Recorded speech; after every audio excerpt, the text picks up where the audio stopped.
Bienvenidos a Taboo Talk Latina Edition. Yo soy Cynthia. And I'm Jeanette. And we're here to have those real, raw, and unfiltered conversations that Latinas actually need. Este es un espacio donde celebramos nuestras raíces, but also challenge those taboo que nos han marcado for way too long. Here we talk about it all. What we were taught, what we were told we couldn't achieve, and what we're now redefining. Our mission is clear: to inspire, empower, and connect all Latina women through the power of our stories. So whether you're tuning in for some deep talks or just to vibe with us, this is your space to embrace exactly who you are. Ahora, chicas, let's introduce our guest of the day. Heather Reese is a passionate and diverse Latina creator, model, and activist dedicated to campaigning body positivity, diversity, and social justice. As a proud plus-size woman, she uses her platform to break stereotypes, promote self-love, and uplift marginalized voices in the fashion and beauty industries. In addition to her work as a model and influencer, Heather is a skilled professional injury lawyer using her legal expertise to fight for justice and advocate for those who have been harmed or underserved. A strong supportive of inclusive activism, she blends her professional talents with her personal mission to empower others and create lasting change in both the legal and creative worlds. What a bio. Welcome, Heather. Yes. We're so honored to have you here. Thank you so much. I'm so grateful to be here. Yes. Y ahora que ya conocemos un poquito más de nuestra invitada, vamos con los temas de hoy. First, let's talk about body image and beauty standards, because let's be real, chicas. We've all felt that pressure to look perfect according to our culture and society's expectations.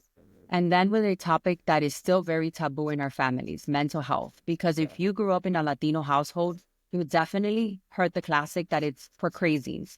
Or when someone mentioned therapy, that was not for us. Today, we're going to break that stigma and talk about how we can begin to take care of our emotional well-being without guilt. Get ready, because this conversation is going to be real, raw, and absolutely necessary. Let's dive in, Cynthia. The struggle with body image and beauty standards in our culture is so normal to comment on other people's bodies. For example, you're too skinny, did you gain weight, why don't you fix yourself up more? And I'm sure the list goes on, right? So how do you think these comments affect the way we see ourselves on a daily basis?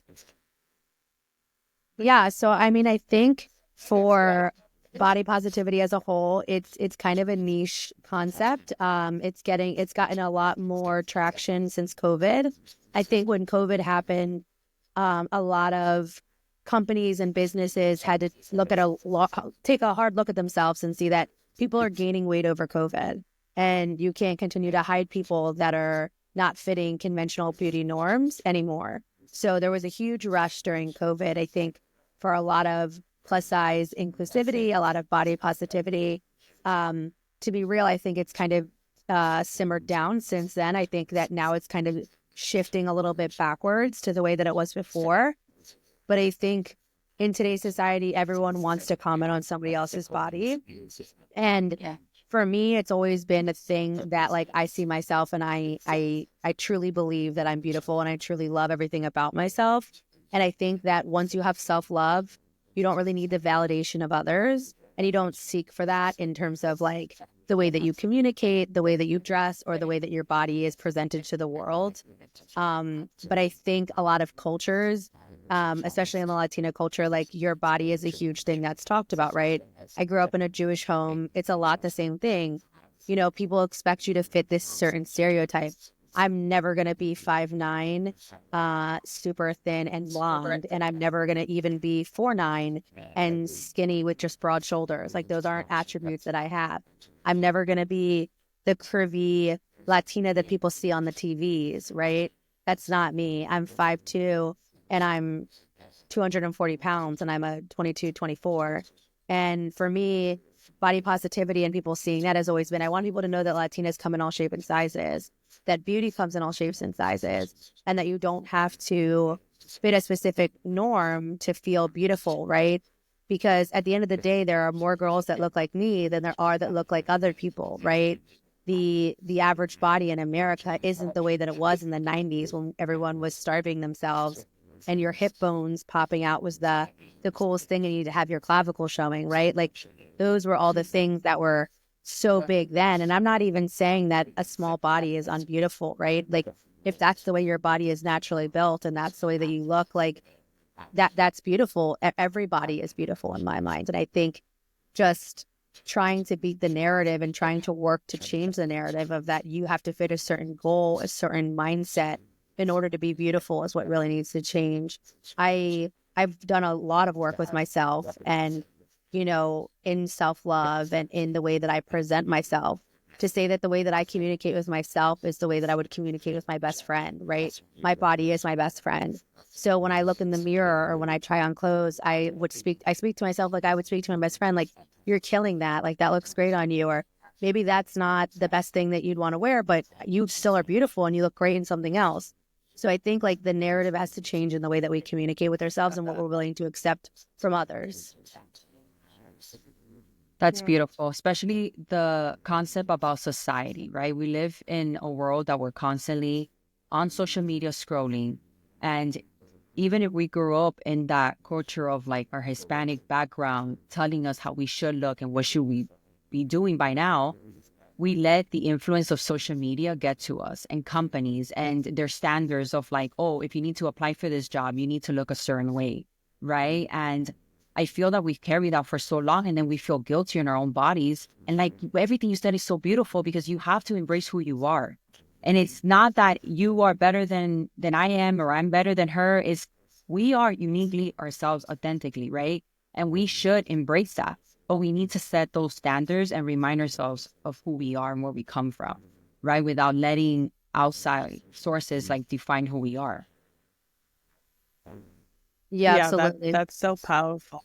Yeah. And I think you touched a little bit about this. You know, so many women still feel like they have to look a certain way to be accepted in their communities or even their careers.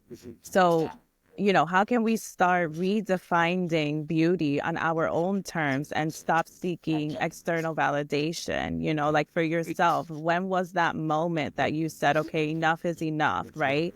I'm seeking validation internally, not from others. Nobody's going to define me but myself. So when was that moment that you came to the realization? I think there wasn't a specific moment, rather a lot of moments over time, right? Like, as we'll talk about later, I'm a huge proponent of therapy. I've been in therapy since I was 11 years old and I never hide it. It's when you are taught at a young age how to communicate with yourself and how to be self-aware, it makes it a lot easier for you to be able to understand how external pressures can affect you and how to kind of deflect them. So I think for me, it's always, there isn't one specific moment. I mean, I think a moment where I gave up and I said to myself, I'm going to put myself out there and go for opportunities would have been 2 years ago when my ex-husband left me. You know, I thought my life was over. I thought everything was done. And I told myself, like, nothing will ever hurt like this and nothing will ever break me. And I'm going to go for every opportunity I want to go for. And that following September, I applied to walk a runway show with Crusades of Curves, which is an amazing organization. They had made a post saying they were looking for models. And I said, hey, I'm not like a traditional model, but I'd love to be included. And she was like, send me a walking video. And I did that exact day. I sent it to her and she was like, you're booked. And I got to walk my first runway and it was amazing. And Beautiful. I I mean, got goosebumps. yeah, it was so great. And it was a full circle moment for me, right? Because somebody else saw what I've always seen, which is that I'm a star, right? Like we're all stars in our own light.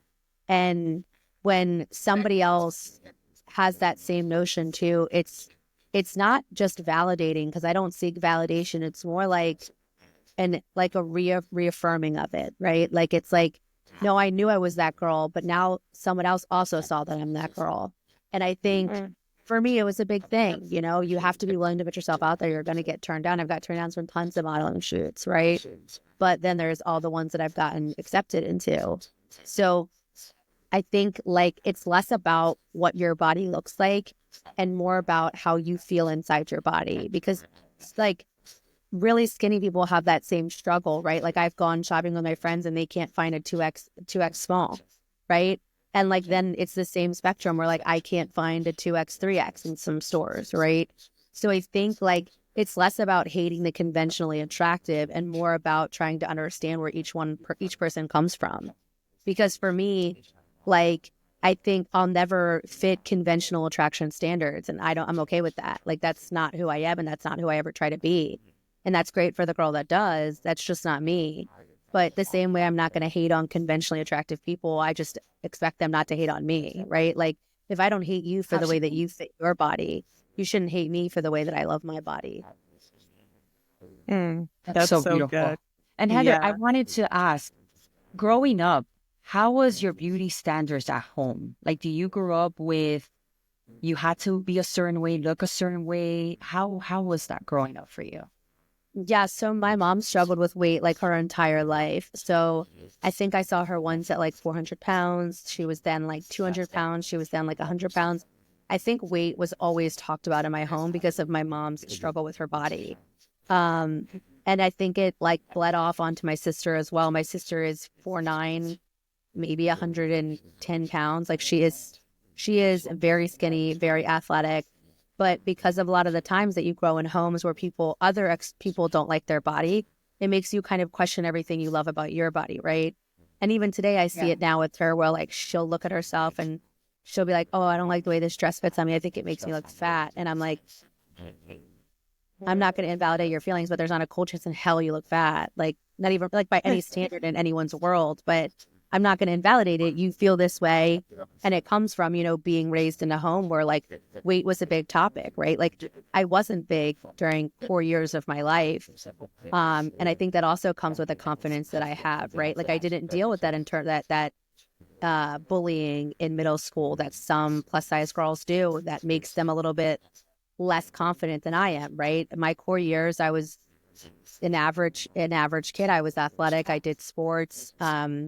So like I've kind of always seen myself as that same athletic girl, even though like my body changed. But like when I looked at myself, I kind of had the opposite sense of body dysmorphia where I'm like, yeah, no, I can run a mile.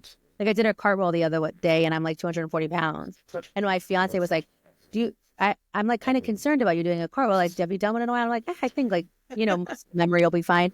And like I did it. And I think a lot of it's times it's like people always say about bees, right? They're not supposed to be able to fly. Their body mass to wing ratio doesn't make sense. But no one ever told them they couldn't fly.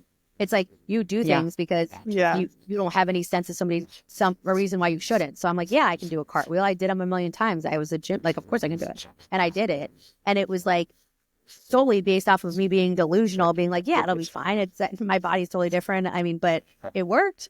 So, I mean, I think it really, yeah, I did. I put it on TikTok too, because I was like, we need to document it that I did it because people aren't going to believe it because people have this concept that like bigger bodies can't do specific things. And That's I love that. beautiful. Yeah, that's beautiful because we need that reminder. And that's why I'm so happy you're here with us today, because even the conversation of like, you guys, we thought Heather knew Spanish, right? And the fact that we had all the script and everything, she didn't, and she still show up and we were able to make it work. Like, it shows to you that we're not perfect, right? And same thing goes with our bodies, how we look. Like, you should be happy how you are. But growing up in a culture that makes you feel sometimes that you have to check on your worth, it can bring you down. And if you're surrounded with the wrong people, that also influence, So today it was really like, it showed us that we were able to achieve anything that we set our minds to, and we're going to make it happen no matter what stands in our way. And that should be the same thing with how we look at life and how we feel, right? Like with your sister too. And I wanted to give a quick example on that because my oldest, he's 6 years old. And in December, we were getting ready to go to a wedding. The only thing he has is, the little belly. It's just the belly that little kids get, right? And there was 2 comments that they gave him throughout the entire time of trying his tuxedo. It was the doctor saying, oh, you're a little bit overweight from what you're supposed to be with your height and your weight accordingly, right, and your age. And then the tuxedo person, the same thing. They were trying the pants and they were like, oh, this doesn't close. You have to go on a diet. Those words were instilled in him for 2 weeks. Every time, and I wanted to cry because every time that I would tell him, hey, baby, do you want to have, I don't know, some fries? He'll be like, no, mom, the wedding, it's not going to fit. And he kept thinking that over and over again. And I'm like, wow, like it's not what we teach him at home, but because the outsiders were telling him stuff that maybe they didn't think it was a big deal, but you got to be careful with words because that also hurts. And the Absolutely. way that you approach your sister when she said, I'm not going to not validate how you feel because yes, it's not saying, what are you talking about? You're crazy. You look skinny. You look amazing. There's a reason why she's thinking that and she feels that way. Yeah, no, and Yeah. it's really sad. Society does a really good job at marketing conventionally attractive people and not marketing unconventionally attractive people. And it starts young. It starts even with skin tones. It starts with, you looking at books, and the books that you're seeing are all white children, right? Like there's an amazing book company called Miha Books that I did a little like collaboration with, and they make BIPOC characters the main characters in the books that they do, and they also have like Spanish books. And for me, that's huge, right? Like I grew up and I don't think I ever saw myself in a book, and it's important even at a young age to be able to see yourself in the things that people deem to be like acceptable, right? Like the person you see on TV, the person that you read in a book. All of those things are shaping your mind in ways that you don't realize it yet, but they're so influential. And it's so important that we change that up. I mean, that's why I make such an effort to put myself out there, to be in your face, to be on the internet, despite like the a million hate comments that I get, or like the, hate threats I get in my emails. There's just so much that I get. And I'm always like, no, I'm still going to wear that bikini on the beach, because for me, it's like, I'm doing it so that the next young girl sees that, like, okay, there are people that love their body that are bigger, right? So that she doesn't starve herself or go force herself to go throw up in the bathroom because of what she sees on TV and what society has told her is the only way to be deemed beautiful. That's also why I show myself like unairbrushed, and you'll see me at the gym, or you'll see me eating pizza on my couch, right? Health journeys are not linear. They're just like, there's so many different ways to be it. And for me, sometimes it's me sitting fried wontons on the couch, like I want you to see the good and the bad and the ugly, because that's the realities of life. And that Yeah. makes that next little girl not hate whatever she's doing. And yeah, embracing who you are. And that's the message that you continue to pour out there that is so needed in today's society more than ever. Yes, yeah. So good, Heather. And we're gonna dive into mental health, but I just first want to say congratulations, right, on your runway, because that's a big accomplishment. And I hope you know that you are paving the ways for others. And like you said, other girls are looking up to you. So I really hope that you know that. And before we dive in, our mental health topic, I know you mentioned you were adopted. You're originally from Peru, but you didn't grow up in a Latino household. Do you mind sharing a little bit about that? Because I think it's going to dive right into our mental health topic. Yeah, for sure. So I was adopted when I was a baby from Lima, Peru. My brother and sister are both adopted. My brother's from Honduras. My sister's from Peru as well, but we're not from the same family in Peru. My family was very open about us being adopted. I was adopted by a Jewish woman and a hippie pseudo agnostic 6'7" man from California. So there was no way that we even would have thought that we were theirs, right? Because my dad is so tall, and my brother, being from Honduras, is significantly darker than me. And my sister, she's more Andean, she's more indigenous, so she's darker than me as well. But they had maps of our countries in our bedrooms growing up. They brought back jewelry boxes from our countries with money and toys and pictures of the areas. We had these gorgeous tapestries on the wall made with llama fur. And they were always open about it. There was never like a moment in time where I was like, God, my parents lied to me. Like, I know that's a lot of people's adopted stories where they find out later and they're like, damn, everything was a lie. I'm very blessed that my parents never did that it was always open conversation. And it was unique. I went to a private Jewish school. So I went to a private Jewish school K through 6th grade, where there was around 12 kids in my class for the entirety of my education. And it was usually the same 12 kids. I think one kid may have left, one kid may have came, but it was a very private school. And and you learned English and Hebrew, and there were like no other Latinas. If there are, and I'm wrong, I'd love for them to tell me because I literally don't remember any of it, any Latinas. And to be honest, there was no minorities. So to be a minority there would have been to not be Jewish, right? It was a scandal when a non-Jewish person came to the school, but not if somebody who was like Hispanic came. But I honestly don't know anybody that was Hispanic that was there. So I really had no concept of what I was until I was like an adult. Because I went to this private school. Then I think my first experience with kind of me being Latina, I was in 7th grade or 8th grade at a public school, and I was wearing a Jewish star necklace, and somebody came up to me and was like, "You don't look Jewish." And I was like, "What do you mean?" And they were like, "You don't look Jewish." And then they like went on to spew a whole bunch of like hateful rhetoric. And I remember going to my mom and being like, "What do they mean I don't look Jewish?"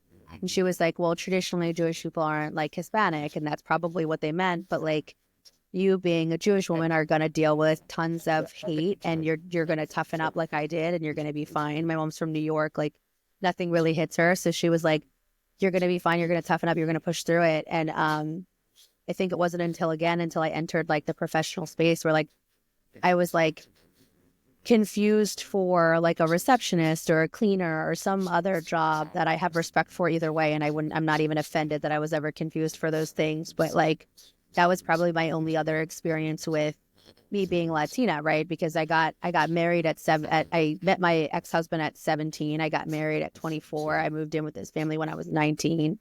They were a white Roman Catholic family, and my ex-husband was adopted as well. And for them, like, I just wanted so hard to be a part of their community and their kind of things. When you're adopted, does this kind of weird thing to your brain where you are always searching for acceptance in like family. Even though you have it, sometimes you just feel like, well, you don't ever have that moment where like your parents are like, I remember when you were kicking in my belly or any of those other things, and all of your other friends experience those things a lot of the times and you just don't. So I became really enveloped in my ex-husband's family. I'm still very good friends with them now. My ex-mother-in-law is like the light of my life. I love that woman. She's the greatest. And it wasn't until we got a divorce and we broke up that I really started to lean into my culture, because I really said, I'm lost. I don't know who defines me anymore, right? Like, I don't have my mother that defines me anymore. I don't have this man and this family that define me anymore. And I said, I went on TikTok. I was looking for some community, like divorce talk was there. And then I said, you know what? I'm Latina. Like, I'm from Peru. And if there's one thing I've ever heard about Latinas is that they are community-based and they are riding for each other. And I said, I need people to ride for me. That's what I need right now.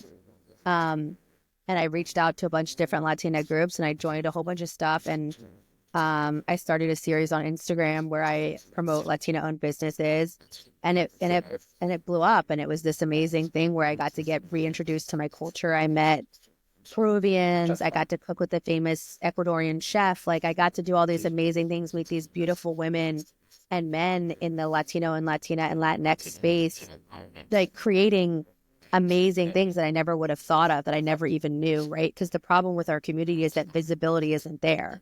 It's not that we don't exist. Yeah. It's that we're not on the forefront of people's minds. And I said, what can I do to create that? And I said, well, I'm going to create this series. I'm going to showcase them. I'm not even selling you the product, right? Because to me, it's not about saying, buy this. It's about saying, hey, here's an alternative that your own people have made. And maybe you want to get from them instead of getting from the big box brand, because maybe you want to help them create generational wealth. And the way that we can do that is from buying from our own people. Wow. Yeah, that's beautiful. Yeah. And getting into our mental health topic, I know in the Latino community, mental health has often been such a taboo topic in our families.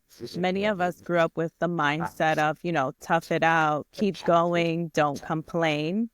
But we're here to be reminded, we want to change, that narrative and, that mindset. We want to change it. So Heather, when was the first time you realized that your mental health also needed care, just like any other part of your body? Yeah, I think my mom put me in therapy when I was 11. My parents got divorced when I was 10, and my mom was like, this chick needs therapy.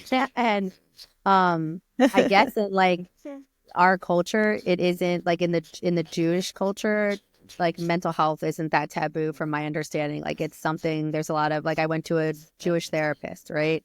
There wasn't a lot of like kickback on it. My mom was like, this is what's needed. My brother had been in therapy. My sister had been in therapy. Like it was just a thing that I think was incredibly important for our family. And I think I didn't really appreciate it until I was older. Like I remember I hated going to therapy. Like I was like, this is so annoying. I have to spend like an hour of my day driving to the middle of nowhere to go to talk to this old man. Um, and then I think I was like 20 when I was like, I'm so grateful that I got to talk to this old man, that I got to hear different perspectives. You know, like when I'm sitting there mad at my mom listening to like 3 Days Grace, you know, everything I hate about you in my room screaming. And then it's like them being like, yo, chill out, look at this from a different perspective. It really does, you know, change your mindset. And I am a huge proponent of therapy. I've been in therapy since then. Um, it's there's something so beautiful about knowing that you need help. And even if you don't need help, knowing that you need the tools to be able to handle things where other people who aren't in therapy can't communicate properly. Because that's the big thing, right? A lot of people are like, I don't need therapy. And I'm like, you probably need it more than anyone else. If you're not willing to go in Yeah. it, therapy isn't about necessarily fixing people. It's about giving you the tools for when an issue comes up, you to be able to handle it.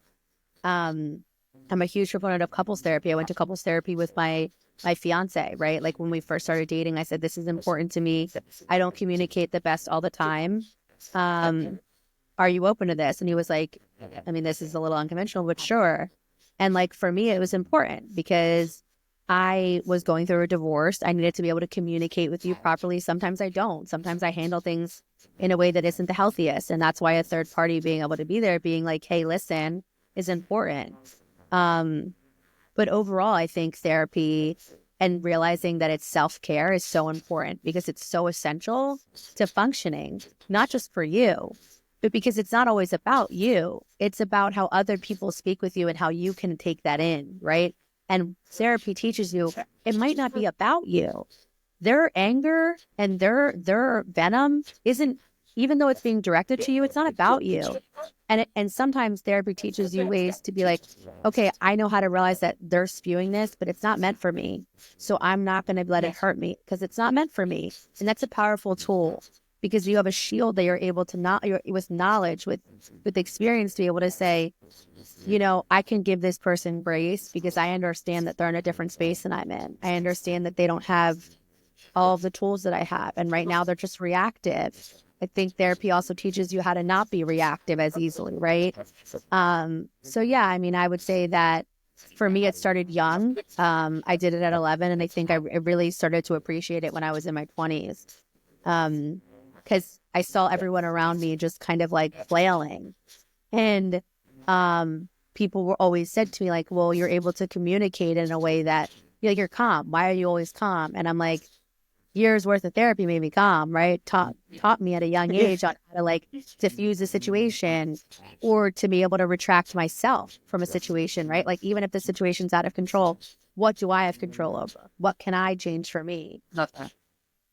It's that mindset switch also that we have to incorporate in the transition of who we're becoming to who we were. And I love the fact that you said that about therapy because yes, in our culture, they're like, oh, you're crazy. Esto es pa loco, right? Like if you Yes. go, this is something that, no, like you're not crazy. You got to figure it out. Like Cynthia mentioned earlier, there's people that have it worse than you.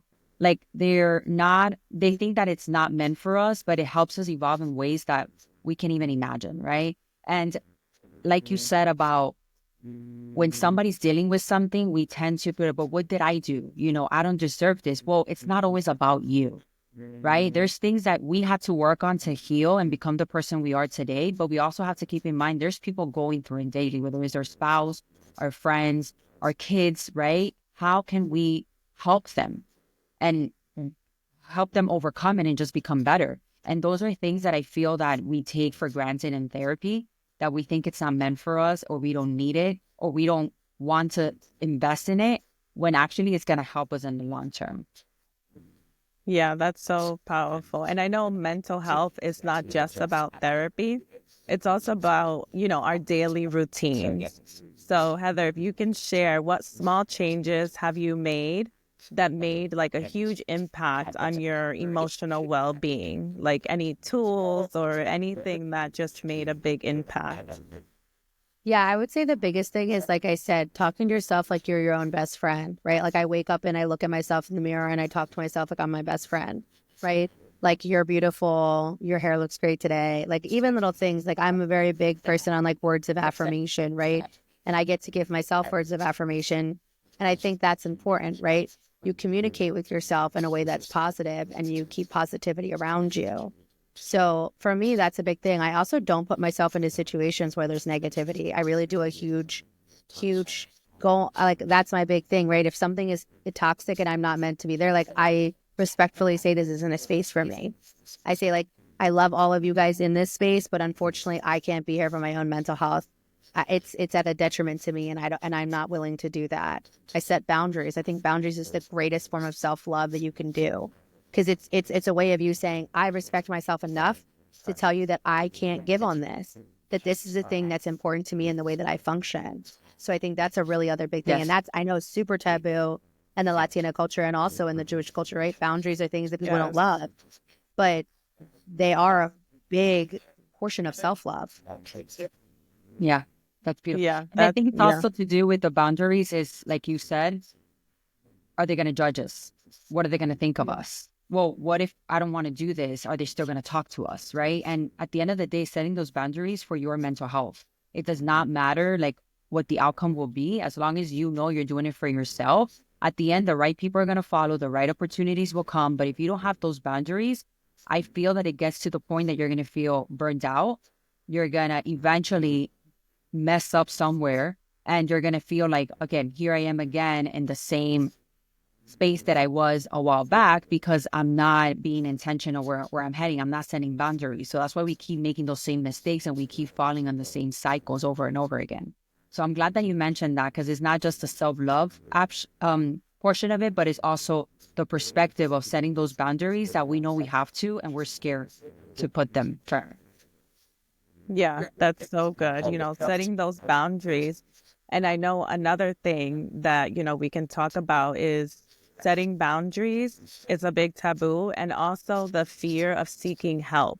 That is so real in our community, especially as Latina women, right? Because, Jeanette and I have talked about this so many times. We want to do it all, right? We want to, be a mom, be a businesswoman. We just want to carry everything and do it all. And it's so hard for us, to ask for help, to seek that community or build that village.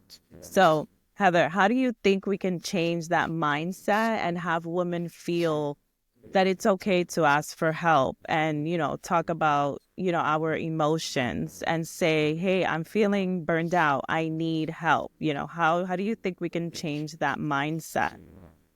Yeah, I mean, I think being vulnerable is a really important thing, and I think it's important to do with the people that you love and that you care about and that care about you, because I think you being vulnerable allows the next person to be vulnerable, right? There's tons of things that I think about that people are like, why do you talk about on the internet? And I'm like, because the next girl will talk about it. The next girl will feel okay, right? An example is like when I went through a divorce and I talked about, financial struggles, and people don't expect to hear that from a lawyer, right? They expect me to have my life together. And I'm like, no, I didn't, and I don't. And I want to be transparent about that so that somebody else who's going through it doesn't feel embarrassed, right? I think vulnerability and being willing to talk about it creates a safe space for everyone. So I do it because I think it's my duty to do it. I have an obligation, a responsibility to the next generation of girls to be willing to be open, to be willing to be vulnerable, so that they feel comfortable, so that the narrative changes for them, right? So that one day we're all, no, this isn't a conversation. The conversation about vulnerability is just a normalcy. And it's not about us being afraid to ask for help, because you should always be willing to ask for help. You should always be able to ask for help. You should always be safe to feel like you can ask for help. And that can only be created when other people take away the taboo portion of it. Yeah, Beautiful that's message. so good. Yeah, feeling safe to ask for help. Wow, yeah, that's very powerful. And seeking like what you have created, what we're trying to build, what we have built too, is that community of women to empower them, to remind them of their worth, and that there is a community out there. You just need to define where you're heading, who you want to become, and search for it. Just like you did when you were looking for that community and then you built one yourself. Like that is so powerful and is a reminder that it doesn't matter where you come from, what you do, like you can always redefine your future and you can do what you say yourself, like that you want to accomplish. So that is so beautiful, Heather. And I'm so happy that you join us today. I know we're close to wrapping up, but we do have, before we end our conversation, we always ask this because we feel that in our culture, right, we have always that gossiping aunt that is always telling us what we should do, how we're dressed, how we should look. So we would love to ask you if you have that person, that in family member that you grew up with or that you currently have that is always gossiping and is always telling you, it was always wanting to know like what you're doing next and who you're becoming. Yeah, I mean, I think that's apparent in like a lot of cultures. Like, it's definitely big in mine. There's definitely someone that's always like, "What's the next move? What are you doing?" And I think I like to move in silence. Like, I like to move with my actual movements. Like, I try to stand on business and I try to be pretty transparent. But yeah, I mean, I think there's always that one person that's like, "Well, what's the tea? What's going on?"